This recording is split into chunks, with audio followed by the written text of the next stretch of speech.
terceiro vídeo falando sobre geografia bíblica e história bíblica. Voltou um A aqui, mas já voltou, né? E vamos falar sobre a geografia humana da Terra Santa. A geografia humana da Terra Santa, né, ela acaba sendo bem diversificada até nos períodos bíblicos. O livro tenta traçar de uma forma bem sintetizada e resumida aquilo que traz essa perspectiva.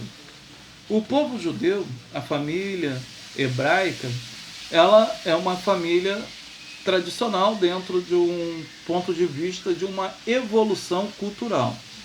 Vimos que na época, antes da lei, eles adotavam o casamento, o multicasamento. As pessoas têm um certo problema quando falam da Bíblia, né, de usar poligamia, né? Então, se eu falo poligamia, eu posso ser aí apedrejado. Então, vamos falar multicasamento. Então, eles tinham um multicasamento e depois, na época dos reis, alguns reis já tinham mais de uma mulher, né? Vimos Salomão com quase 1000 mulheres e e depois, né, vimos muito isso acontecer no Antigo Testamento. Já no Novo Testamento, notamos que não tem um aspecto de uma sociedade polígama, ela de multicasamento. Essa sociedade, ela já valorizava o casamento único. Quando você estuda a antropologia, você vai notar que quando as cidades, quando os estados, quando os povos, eles evoluem culturalmente, eles vão deixando o multicasamento, a poligamia, para se tornar ali casamentos de uma única pessoa, um único só casamento, né, mediante a evolução do pensamento. Então isso acaba acontecendo, né,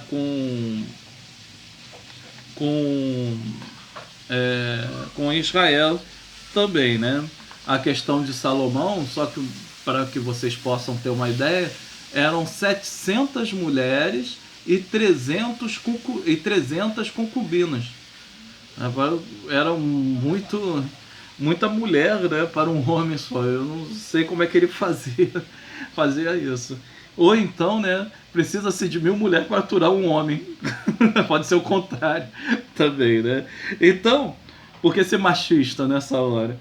Então, o casamento, ele eram feitos de contrato, eram contratos pré-arranjados, as pessoas já tinham, desde o nascimento, né, os pais se gostavam, aí já ofereciam a mão da filha para o filho, né, daquela outra pessoa, como era normal dentro das sociedades, até aqui no Brasil também, isso era bem natural nas sociedades mais antigas. No Oriente, não em Israel, isso ainda não funciona mais de uma forma quase do que geral, porque tem os judeus ortodoxos, aqueles das trancinhas, né, e das barbas compridas, eles fazem isso, eles oferecem as filhas deles um para o outro, fazem casamento arranjado. Eu tinha um amigo que era um judeu ortodoxo e a esposa dele veio de Israel para ele, né? Veio importada, né? Veio de Israel para ele porque o casamento dele já tinha sido prometido.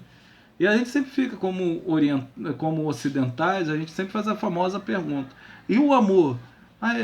Um amor surgiu, né, ali, porque dentro da convivência e tal, eu me guardei para ela se guardou para mim. De repente essa é a solução para a felicidade. Já pensou? Você pode prometer a mão da sua filha, do seu filho aí, desde agora, e não deixar ele namorar com ninguém, porque também não terá decepção e no futuro também não vai ficar namorando com um e desejando outra, né? E o noivado, entre os povos ocidentais, o noivo não tem qualquer consistência, né? O noivado não tem qualquer consistência. Né, quando eu li o livro, né, de Leon Elichar, eu lembro-me dele falando que o noivo é o período de desajustamento antes do casamento. Não existe noivado, não existia noivado em Israel, nos povos antigos. Existia uma forma da pessoa morar com a outra sem relações sexuais. Aí tu me pergunta, será que isso acontecia? Não sei, é o que diz a história, né? Principalmente a história bíblica. Se a gente dizer que isso não acontece, nós colocamos em xeque Maria, com a questão de José. Então, eles ficavam ali para saber ser aquela mulher, sabia cozinhar, sabia cuidar de casa, se ela tinha algum defeito físico, algum sinal, ou se ela tivesse alguma coisa, um temperamento ruim, ela era devolvida para a família dela e o contrato estava desfeito. Por isso que Jesus ele fala aquela palavra, quando ele é questionado a respeito do divórcio, que não tem nada a ver com casamento, tem a ver com esse período antes do casamento. As pessoas falam assim, é que na Bíblia divórcio é só por adultério, como diz o Senhor Jesus. Está completamente enganado. No casamento é proibido se desfazer desse contrato. Não existe isso. Por que isso que eu falo? Quando havia o adultério, o que a lei mandava fazer? Apedrejar os dois que adulteraram.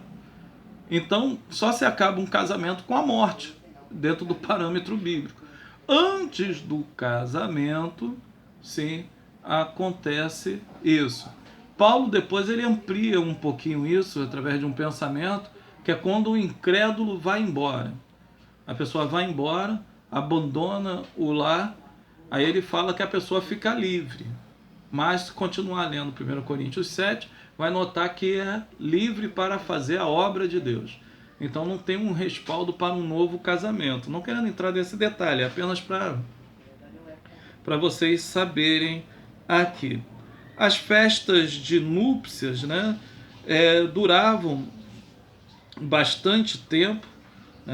Os noivos e a noiva era como se fossem reis e rainha, né? O divórcio aqui, eu já falei, ele acaba sendo introduzido na lei mosaica, eu acho que em Deuteronômio capítulo 24. Jesus ele fala que é dado mediante a aguinha. Vocês querem uma água? Jesus ele fala que é dado mediante a dureza dos corações.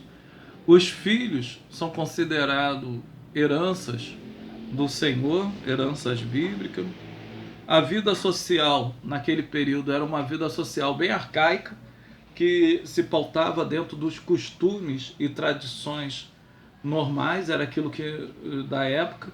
Exemplo, as mulheres não tinham voz, não eram ouvidas, um homem só era tido como homem a partir dos 30 anos de idade. Antes disso, ele tinha de ficar ali com seus pais, né? Fora disso não tinha. A moradia nesse período eram tendas, cabanas. Ele vai falar aqui a questão do tabernáculo, que na verdade é o templo peregrino de Israel. A vontade de Deus foi criar o tabernáculo e ali para que mostrasse que a glória de Deus teria de percorrer as nações. Um outro ponto que ele não bota aqui, que a habitação também era nas cavernas. Elias morava na caverna. As pessoas mais pobres, elas iam morar em cavernas.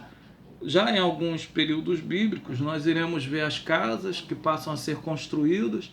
As casas eram quadradas para poder proteger do calor durante o dia e do frio à noite. Elas tinham uma arquitetura bem diferente das ocidentais.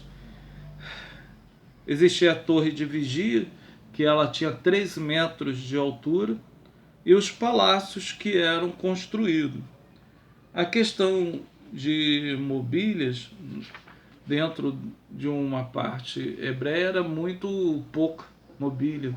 No Oriente não se usa, não usava-se, hoje já se usa bem. É até um sinal de prosperidade ali naquele local.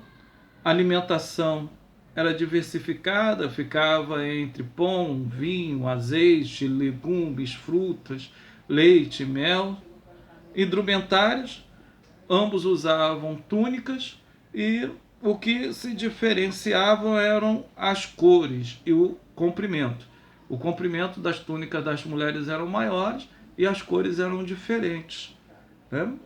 Hoje, os judeus não tem muito mais esses costumes, melhor, não tem esse costume, são bem próximos do Ocidente, talvez no Oriente é o lugar mais próximo do Ocidente, em Israel, principalmente em Tel Aviv. Vamos para o terceiro vídeo.